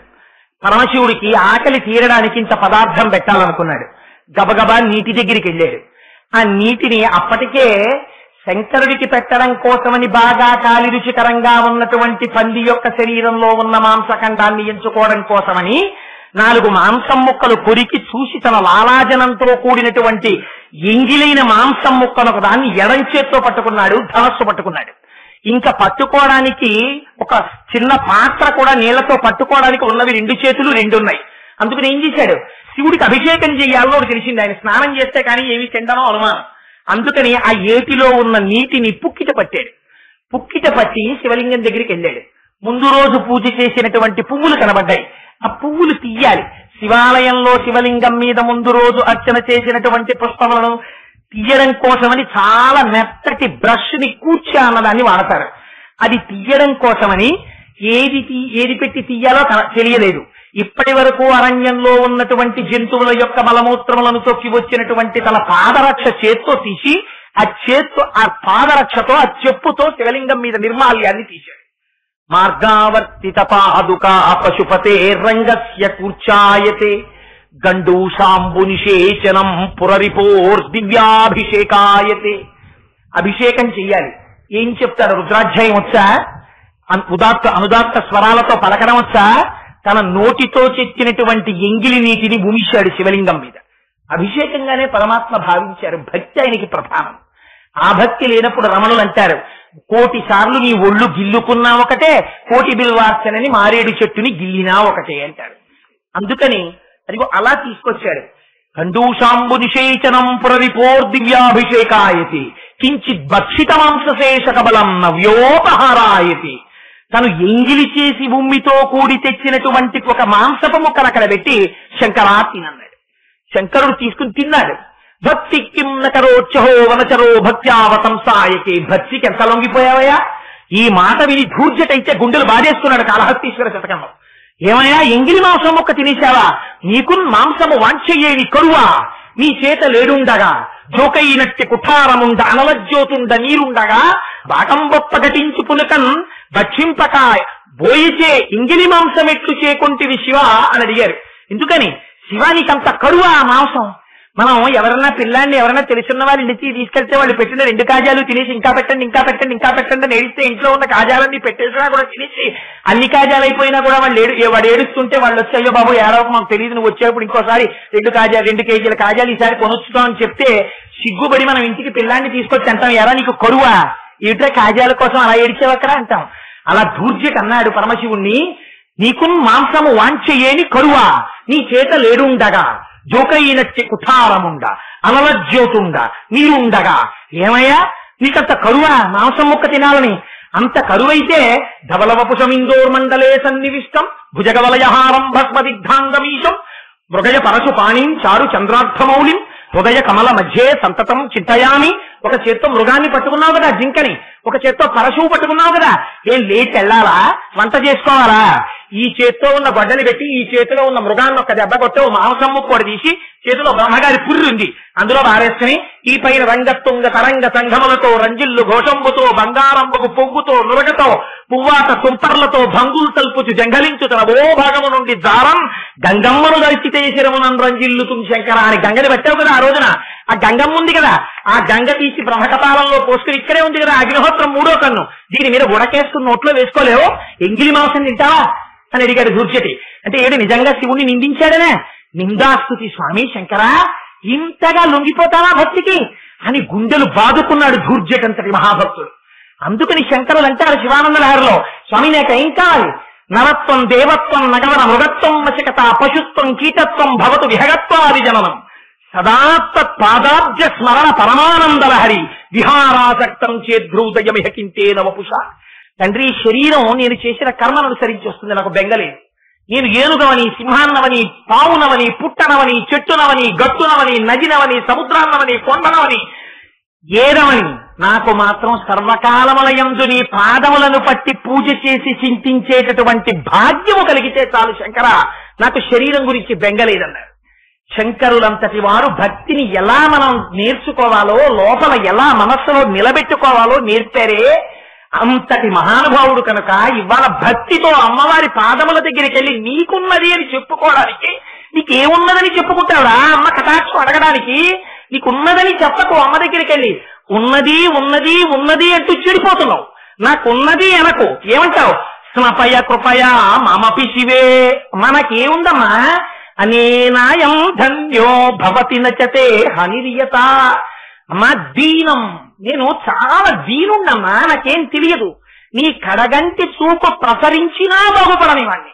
అంతటి నీచుణ్ణి అంతగా సంసారము లోపల నిండిపోయిన వాణ్ణి అందుకని అమ్మా నన్ను ఉద్ధరించమ్మా నన్ను ఉద్ధరించడం నీ వల్లే అవుతుందమ్మా అంటే శంకరులు తానే లోపల ఒక ప్రశ్న వేస్తున్నారు మనకి వెంటనే అనుమానం వస్తుంది కదా మనలోకి శంకరాచార్యుల వారు పరకాయ ప్రవేశం చేసేస్తారు ఒకవేళ మీరు ఇలా అడిగారనుకోండి అమ్మవారిని అమ్మవారు చూసి ఏమో కోటేశ్వరరావు నీకు నా దృష్టి పడాలని అడుగుతున్నావు కదా స్నపయ కృపయా మమపి శివే అంటున్నావు కదా నా కడగంటి చూపు పడినా నువ్వు ఉద్ధరింపబడలేదని చెప్పుకుంటున్నావు కదా మరి నేను ఎందుకు నీ మీద అంతగా దృష్టిపాతాన్ని వర్షించాలి అని అడుగుతావేమో అమ్మా నేను దానికి కూడా జవాబు చెప్తున్నాను అలా పైగా నువ్వు ఇంత పాపినంటున్నావు కదా నేను ఇంత లోకాన్ని కరగంటి చూపుతో చూసినంత మాత్రం చేత ఉద్ధరింపబడినట్టు ఇంత జగత్తు భావిస్తూ ఉంటే నువ్వు ఒక్కడము దీనుడనంటున్నావు నేను నీయందు అంత దృష్టిని వర్షిస్తే ఒకవేళ ఇంత పాపిని చూడడం చేత నాకేం ఇబ్బంది రాదు కదా అనుకుంటున్నావేమో అమ్మా అనేనాయం ధన్యో భవతి నచతే హానిరియత అమ్మా అలా నా వంక నువ్వు చూడడం వల్ల నేను ఇంత పాపిష్టివాణ్ణైనా నీకేమీ ఇబ్బంది ఉండదమ్మా ఎందుకుండదు నీ కన్ను చంద్రుడు లాంటిది అమ్మవారు ఒక కన్ను చంద్రుడు ఒక కన్ను సూర్యుడు కదా అందుకని ఆయన అంటారు వనేవా హర్మ్యేవా సమకర నిపాతో హిమకర అమ్మా నీ కడగంటి చూపు ఎలా పడాలి నా మీద ఎంత వర్షించి నన్ను ఎలా తడపాలి చంద్రుడు తన కిరణములను ప్రసరిస్తాడు పెద్ద రాసమహల్లో ఉన్నటువంటి చంద్రకాంతిలతో నిర్మించబడినటువంటి వేదిక మీద కూడా అదే చంద్రకిరణములను వేస్తాడు అలాగే ఎక్కడో అరణ్యంలో ఉండిపోయినటువంటి రక్కసి ముళ్ళ దుబ్బుల మీద కూడా అదే చంద్రకిరణాలని ప్రసరిస్తాడు అలాగే ఎక్కడో కొండలలో బండలలో శిలలలో రాళ్లలో దుబ్బులలో ఎవ్వరూ అనుభవించినటువంటి చోట రుద్రభూమిలో కూడా చంద్రకిరణాలు సమానంగా పడతాయి అలా పడినప్పుడు అయ్యో నేను ఈ చంద్రకిరణాలను ఇలా ప్రసరించాను నా పేరు పెట్టుకున్న చంద్రకాంత శిలలు ఈ శిలల మీద ఎక్కువ కిరణాలు వేద్దాం అని చంద్రుడు ఎప్పుడైనా అనుకున్నాడమ్మా చంద్ర సంబంధం అని చంద్రకాంత శిలల మీద ఎక్కువ లేకపోతే అదిగో ఆ రక్కసి ముళ్ళ దుబ్బుల మీద తక్కువ శిలలతో నిర్మింపబడిన ప్రాకారాల మీద కొంచెం తక్కువ తన కాంతి కిరణములకు నెప్పెడుతుందేమో అని కొంచెం తక్కువ ఇలా ప్రసరించట్లేదు కదమ్మా సమానంగా ప్రసరించడం చంద్రుడికి ధర్మం అలా ప్రసరిస్తే చంద్రకిరణాలకు ఏమైనా హాని వచ్చిందా ముళ్ల పొద మీద పడ్డాయి కిరణాలు ఆ ముళ్ళు కిరణాలకు ఏమైనా గుచ్చుకున్నాయా చంద్రుడి కంటిలో గుచ్చుకున్నాయా చంద్రుడికి ఏమైనా బాధ పెట్టిందా ఏమీ బాధ పెట్టలేదు ఏ బాధ పెట్టకపోయినా నిండు పున్నమి నాడు అరుణాచల గిరి ప్రదక్షిణం చేస్తుంటే రాత్రి ఆ పున్నమి కిరణాలు చంద్రుల్లోంచి అరుణాచలం కొండ మీద పడుతుంటే ఆ పంచశిఖరాల్ని దర్శనం చేస్తుంటే అక్కడ ఉన్నటువంటి దుబ్బులు మొక్కలు రాళ్లు అన్నీ కూడా పంచాక్షరి మహామంత్రం చేస్తూ తమలో తాము రమించిపోతున్నటువంటి మహర్షులలా దర్శనమిస్తుంటే ఎంత అందంగా ఉంటుందో అలా అమ్మా నీ కంటి చూపు నా మీద వచ్చి స్నపయ కృపయ నన్ను అభిషేకించేస్తే నా పాపములను కడిగేస్తే నీకు వచ్చే దోషం ఏమీ ఉండదమ్మా అంటారు శంకరాచార్యులు వారు. అమ్మ ఒకవేళ ఈ ప్రశ్న అడుగుతుందేమోనని అమ్మ అడుగుతుందా అలాగా? అమ్మ అడగదు. అడగకపోయినా ఎందుకు ఈ మాట శంకరులు అంటాం? ఏమో మనకు అనుమానం వస్తుందేమో. ఏమండి, అనుమానం ముందు తరువాత మనం ఉపాసన కదా. ఏది చెప్పినా ముందు అనుమానం. ఏమండి, రోజు దీపం పెట్టుకోండి ఇంట్లో చాలు అంటే, ఏమండి దీపం అగరపుల్లతో పెట్టచ్చా, లేకపోతే అగ్గిపుల్ల వెలిగించాలా, రెండొత్తులు ఉండాలా, ఒకొత్తు ఉండాలా, కొబ్బరి నూనె వేయాలా, నెయ్యి వేయాలా, ముందు నెయ్యి కరగాల, ఒత్తి వెలగాల, ఓ వేళ ఒత్తి ఆడిపోతే కొప్పలు అడిపోతాయా? ఇన్నే మనకు అన్ని అనుమానాలే కదా. అందుకని ఏమండి మరి మీరేమో రోజు ఈ శ్లోకం చదువుకోవడానికే శంకరులు ఇచ్చారంటున్నారు. మరి ఆ శ్లోకంలోనేమో శంకరాచార్యులు వారు దీనం అన్నారు. అక్కడి వరకు నేను అంగీకరిస్తాను అనుకోండి తెరసాట్న. నేను దీనుణ్ణే, నిజమే నేను సంసారం అగ్నుణ్ణే. ఇవాళ అమ్మవారిని శ్లోకం చదువుదామంటే ఇంతటి దౌర్భాగ్యుణ్ణి, అమ్మ నా మీద కిరణాలు ప్రసరిస్తుందా, నన్ను చూస్తుందా దయతో అని బెంగ పెట్టుకుంటావేమోనని చంద్రుడితో పోల్చి, ఎందుకని అమ్మకు ఒక కన్ను సూర్యుడు, ఒక కన్ను చంద్రుడు. మొన్నటి రోజున చెప్పానే, అమ్మ కన్యములు కూడా ఒకటి సూర్యుడు, ఒకటి చంద్రుడు. అమ్మ పోషించకపోతే, అమ్మ దయతో చూడకపోతే ఎవరు చూస్తారండి? ఒక కథ చెప్తారు. ప్రియురాలు నీ తల్లి గుండె పట్టాలా అని అడిగిందిట. అడిగితే నిద్రపోతున్నటువంటి తల్లి గుండె కోసేశాడు వాడు. కోసేసి ప్రియురాలికి ఇద్దామని అమ్మ గుండెకాయ ఎట్టుకుని పరిగెత్తుకుంటూ వెడుతున్నాడు ప్రియురాలి దగ్గరికి. గడప తన్నుకు పడిపోయాడు. చేతిలోంచి అమ్మ గుండె జారి పక్కన పడిపోయింది. ఆ అమ్మ గుండె లబ్డబ్బని కొట్టుకుంటూ కోసేసి బయటికి తీసేసిన గుండె కింద పడిపోతే, దుర్మార్గుడా కోసేశామని లేదుట, నాన్న దెబ్బ తగిలిందా అందుక. ఇదిరా అమ్మ దయ, ఇది దరదలిత నీలోత్పల రుచా. చంద్రశేఖర పరమాచార్యులు వారు ఒకసారి కంచిపీఠంలో తమిళంలో ప్రసంగం చేశారు. ప్రసంగం చేస్తే దాన్ని భవన్స్ వాళ్ళు ఇంగ్లీష్ లోకి ట్రాన్స్లేట్ చేశారు. అందులో ఎక్కడో ఒకసారి ఒక ప్రస్తావన చేస్తూ ఆయన ఈ మాట వాడారు. అందులో శంకరాచార్యులు వారు ఆ శ్లోకంలో వనేవా హర్మ్యేవా సమకర నిపాతో హిమకరహ అండంలో శంకరాచార్యుల వారి దృష్టిలో ఆ శ్లోకముల వలన వచ్చేటటువంటి ఫలము రహస్యముగా దాచారు అన్నారు. ఏమిటిది రహస్యం? ఇంద్రుడి యొక్క కిరణములు అన్నిటి మీద పడతాయని చెప్పేటప్పుడు వనేవా హర్మ్యేవా, అరణ్యాన్ని సౌధాన్ని రెండింటినే ఎందుకు ఎంచుకున్నారు మేడని? మూకుడు కూడా పంచశతిలో రాసేటప్పుడు ఈ రెండు మాటలే వాడాడు. వనేవా హర్మ్యేవా, ఈ రెండింటినీ మార్చి వనమునకు విపినమన్నాడు, హర్మ్యమునకేదో సౌధం అన్నాడు అంతే తప్ప ఆ రెండు మాటలే వాడాడు. ఈ రెండు మాటలే వాడడం వెనకాతల ఉండేటటువంటి రహస్యాన్ని పరమాచార్యుల వారు ధ్యానం చేసి ఈ శ్లోకాన్ని ప్రతిరోజు అమ్మవారి పాదాల దగ్గర చెప్పుకుంటే ఒక గొప్ప ఫలితం వస్తుందని ఆవిష్కరించారు. ఏమిటో తెలిసాటంటే, వనేవా హర్మ్యేవా అంటే ఆయన అన్నారు, మనం అడవికి వెళ్ళాం. ఎందుకు వెళ్ళాం? ఎవరైనా ఊళ్ళో ఇల్లు కట్టుకుంటారు కానీ, కోటేశ్వరారు మీకు దండకారణ్యంలో 500 గజాల స్థలం బ్రహ్మాండమైంది ఏర్పాటు చేశామండి, మీకు పాలరాతి మేడ కడతాం అక్కడ, అందులో ఉంటారా అని అడిగారు అనుకోండి. బాబు 150 రూపాయలు ఇచ్చి పూరిపాకలో ఉంటాను కానీ దండకారణ్యంలో నేనెందుకు ఉంటానండి అంటాడు. సుందరకాండలో వాల్మీకి మహర్షి చాలా అందంగా మాట్లాడతారులేండి. అందులో మాట్లాడుతూ ఆయన అంటారు, సంకల్ప వృక్ష ప్రతిమో వసంత యువమూర్తిమాన్ అన్నారు, శ్మశాన చైత్య ప్రతిమో భూషితోపి భయంకర అన్నారు. రావణాసురుడు అన్ని ఆహారాలు వేసుకుని అమ్మవారి దగ్గరికి వస్తే చూడ్డానికి ఎలా ఉన్నట్ట, ఇన్ని హారాలు వేసుకున్న శ్మశానంలో కట్టినటువంటి భవంతిలో ఉన్నట్టవాడు. ఎవడుంటాడు అందులోకి వెళ్ళి? వీడి దగ్గరికి వచ్చేవాళ్ళు ఎవరు ఉండరు. ఎందుకని? వాడి దగ్గరికి వెళ్ళాలంటే వాడంత భయంకరమైనటువంటి మనిషి. అలా ఎవరైనా అరణ్యంలో ఉంటారా? వనమునందు ఉండరు. ఎందుకుండరు? వనం అంటే భయం కనుక. అక్కడ మన శరీరమును కబళించేటటువంటివి ఉంటాయనేటటువంటి భయం. శరీరమునందు ప్రీతి చేత అక్కడ క్రూర మృగాలుంటాయి, ఏదో తేళ్లుంటాయి, జర్రీలుంటాయి, పావులుంటాయి. అబ్బో అడవిలో ఎక్కడుంటామండి. అందుకే సాధారణంగా నానుడు ఏమనొస్తుంది, ఆయన ఎక్కడ కట్టాడో తెలుసండి ఇల్లు, కాకినాడలో ఉన్నాను అంటారు కానీ అడవిలో కట్టాడు ఇల్లు తీసుకెళ్లి అంటారు. అడవిలో కట్టాడంటే ఏంటి? పాప ఆయన స్థలాలు కొనుక్కోలేక ఊళ్ళో ఎక్కడో ఊరు చివరి ఎక్కడో లేఅవుట్ చేస్తే అందులో ఒక్కడో ముందు కట్టుకుని హెచ్బిఏ కొంచెం కలిసి వస్తుందని కాస్త రిటైర్ అయిపోయే లోపల ఇన్స్టాల్మెంట్ తక్కువ పడుతుందని అక్కడ కట్టుకున్నాడు ఇల్లు. అడవిలో కట్టాడంటారు. అందుకని అడవి అంటే ఏమిటి? అడవి భయమునకు సూచన. సంసారుల యొక్క దృష్టిలో. శ్లోకం ఎవరి దృష్టితో రాశారు? సంసార మగ్నుడైన వాడు అమ్మ యొక్క దృష్టిని అపేక్షించడానికి, అమ్మవారి యొక్క దృష్టి తన మీద పడాలని అడగడం ఎలాగో మనకి చేత కాదని మన చేత చెప్పించడానికి మామకి శివే అని వాడి శంకరులు భిక్ష పెడితే ఆ శ్లోకాన్ని దానికి ఫలమేమిటి రావాలి? వనేవా ఆ భయాన్ని. ఇప్పటి వరకు ఉన్నటువంటి భయం ఏదుందో ఆ భయమునకంతటికీ కారణమేమిటి? శరీరమునందు అపారమైన తాదాత్మ్యత. ఇందాక వారు అన్నారే ప్రపంచములో రెండున్నాయి అనేటటువంటి అజ్ఞానము. ఈ అజ్ఞానము పోయిందా? హర్మ్యేవా. ఒకసారి అజ్ఞానం పోయిందనుకోండి, పోతే ఏమవుతుంది? అలా కాకుండా సంసారమగ్నుడై హర్మ్యములో ఉన్నటువంటి వాడికి కేవలము కోరిక చేత సుఖము దుఃఖము. అందుకే అమ్మవారి చేతిలో పట్టుకునేటప్పుడు ఎప్పుడు కూడా ఆ రాగస్వరూప పాశాధ్యాక్రోధాకార అంకుశోజ్వల మనో రూపేక్షుకోదండ పంచతన్మాత్రసాయక ఆ నాలుగే పట్టుకుంటుంది ఎక్కడ పట్టుకున్నా.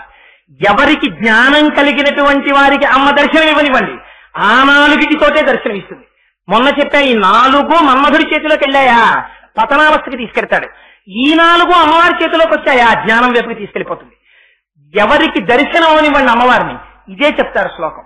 కాళిదాసు గారికి అమ్మవారి దర్శనం ఇచ్చింది. వెంటనే వారు ఏమన్నారు? మాణిక్య వీణాం ముపలాలయంతి మదాలసాం మంజుల వగ్విలాసాం మహేంద్ర నీలజ్యుతి కోమలాంగి మతంగ కన్యాం మనసా స్మరామి చతుర్భుజే చంద్రకళావతంసే కుచోన్నతే కుంకుమరాగశోణి పుండ్రేక్షు పాశాంకుశ పుష్పబాణహస్తే నమస్తే జగదేకమాత. ఆ 4 ఆ 4 ఆయుధాలతోనే కనబడుతుంది. ఎందుకని?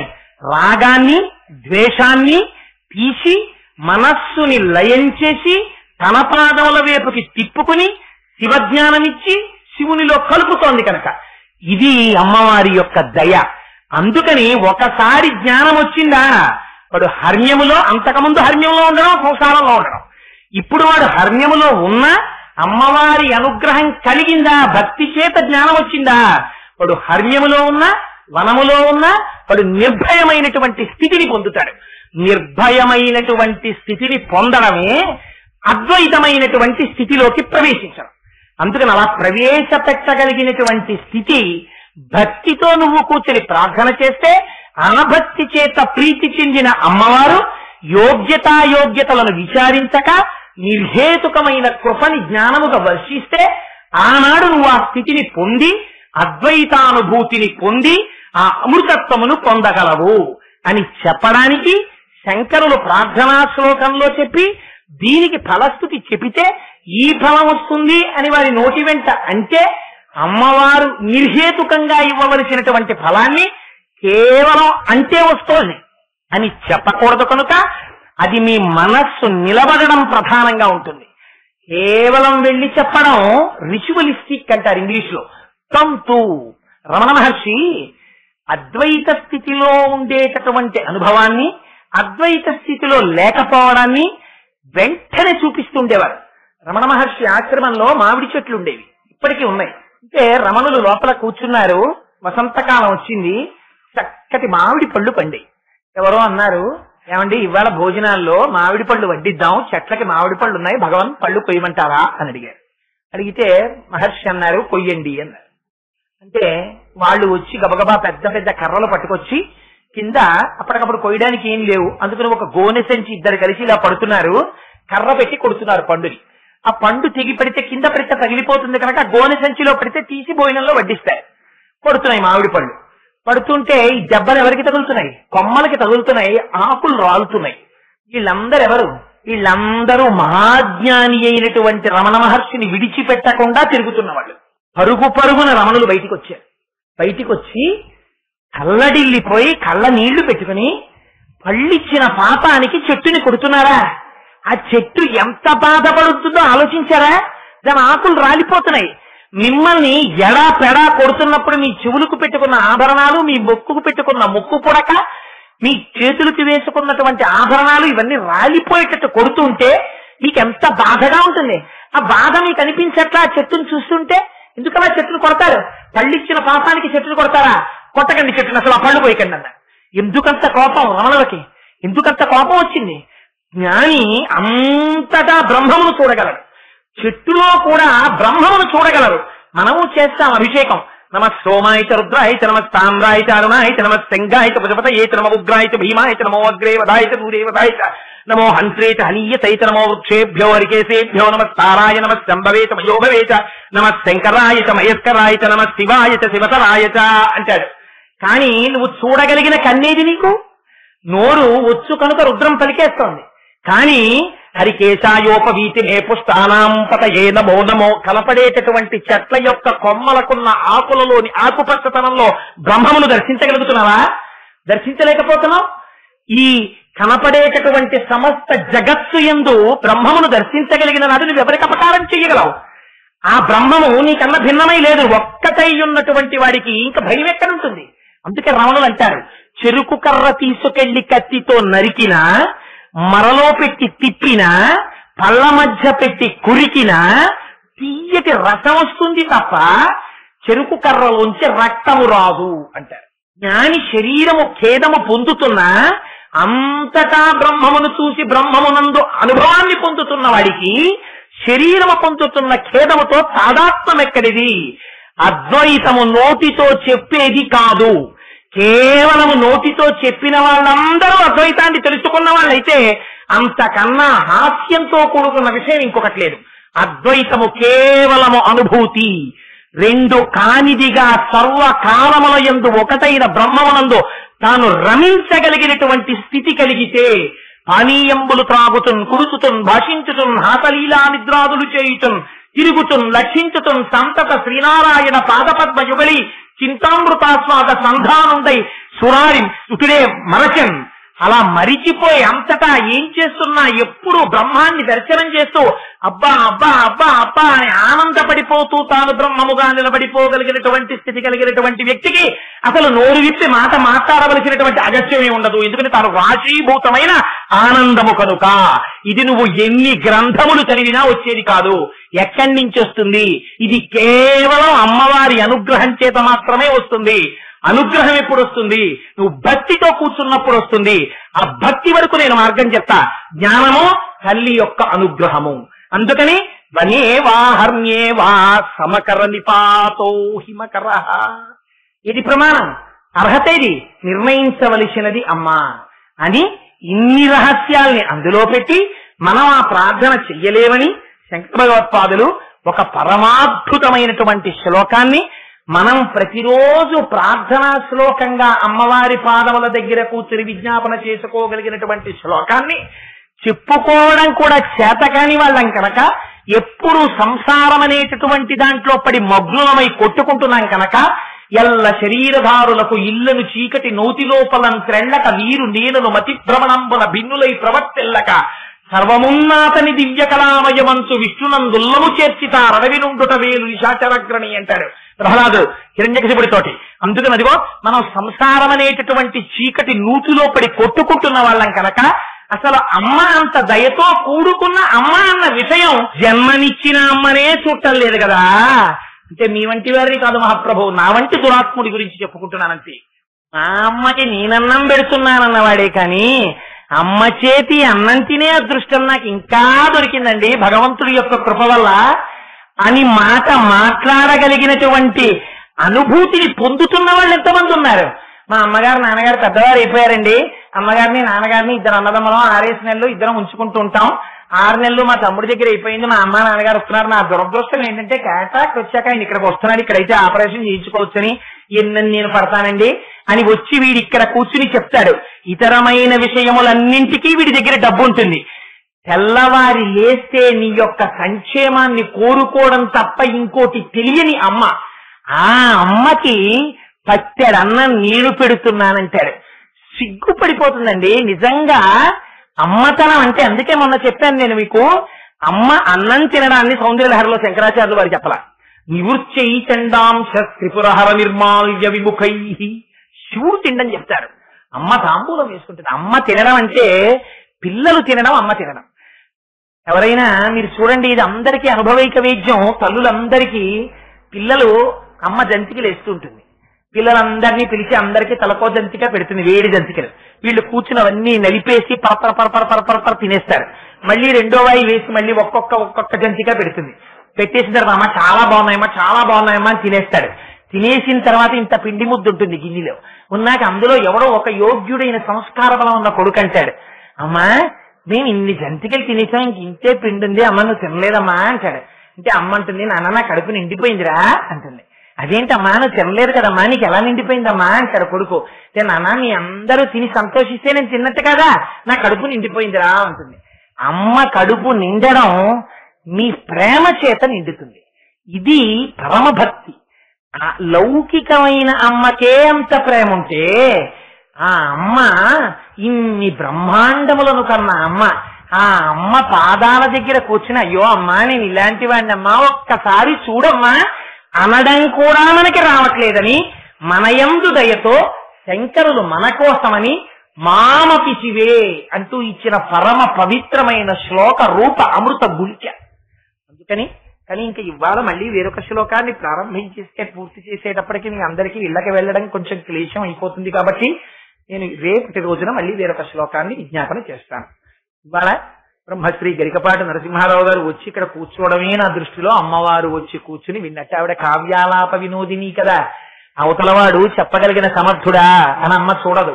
అమ్మ ఏం చేస్తుంది, స్తోతారం తముశంతి దేవి కవయో యోగిస్పృ నీతే గుణాం స్తోతవ్యస్య తతశ్చతే స్తుతిదురా మయ్యేవ విశ్రామ్యతి యస్మాత్ తస్మదమర్షదీయ ఫణితి స్వీకారతస్యే గుణాః క్షాంత్యౌదార్య దయాదయో భగవతి స్వం ప్రస్తు వీరాన్ ప్రధాన్ అంటారు పరాశర భట్టర్లు శ్రీగుణరత్న కోశంలో. మనకేమొచ్చమ్మా నీ గురించి మాట్లాడడం, నాకేం చేత కాదు.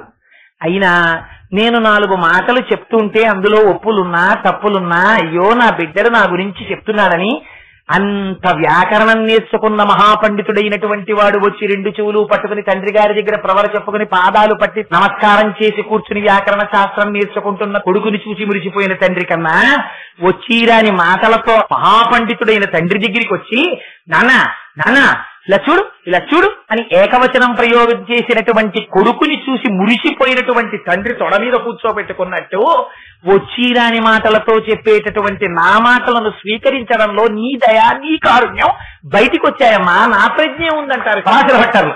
అందుచేత ఇదిగో అటువంటి తల్లి కనుక ఇంత ధైర్యంతో కూర్చుని 4 మాటలు చెప్పగలుగుతున్నాం. ఆమె ఇవాళ కావ్యాలాప వినోదిని కనుక తన భక్తులైన వారు చెప్తున్నటువంటి మాటలు విని మురిసిపోయేటటువంటి తత్వమున్న అమ్మ కనుక అమ్మగా వచ్చి ఇక్కడ కూర్చుంటే మనం హడిలిపోతామేమోనని సాక్షాత్తుగా దానికి తగినటువంటి ఉపాధిలో మాత్రమే రావాలి కనుక ఇంత కాకినాడ పట్టణం ఉన్నా అలా కూర్చుని తల ఆడించడానికి బ్రహ్మశ్రీ గరికపాటి నరసింహారావు గారు అనబడేటటువంటి శరీరమే యోగ్యమైనదని ఆయన రూపంలో అమ్మవారి ఇవ్వాలొచ్చింది. అందుకని వారిని అమ్మవారిగానే నేను సంభావిస్తూ ఆయన పాదములకు సాంజలి బద్ధకంగా శిరస్సు కాటించి పునః నమస్కరిస్తూ మంగళాశాసనవరై మదాచార్య పురోగమై సర్వైశ్చ పూర్వైరాచార్యై తత్కృతాయాస్తు మంగళం. మంగళం కోసలేంద్రాయ మహనీయ గుణాత్మనే చక్రవర్తి తనూజాయ సర్వభౌమాయ మంగళం. ఉమాకాంతాయ కాంతాయ కామితార్థప్రదాయినే శ్రీగిరీశాయ దేవాయ మలినాథాయ మంగళం. కరచరణ కృతం వా కర్మ వాక్కాజం వా శ్రవణనైనజం వా మానసం వాపరాధం విహితమ విహితం వా సర్వమేత్తక్షమస్వ. శివ శివ కరుణాబ్ధే శ్రీ మహాదేవ శంభో. సర్వం శ్రీ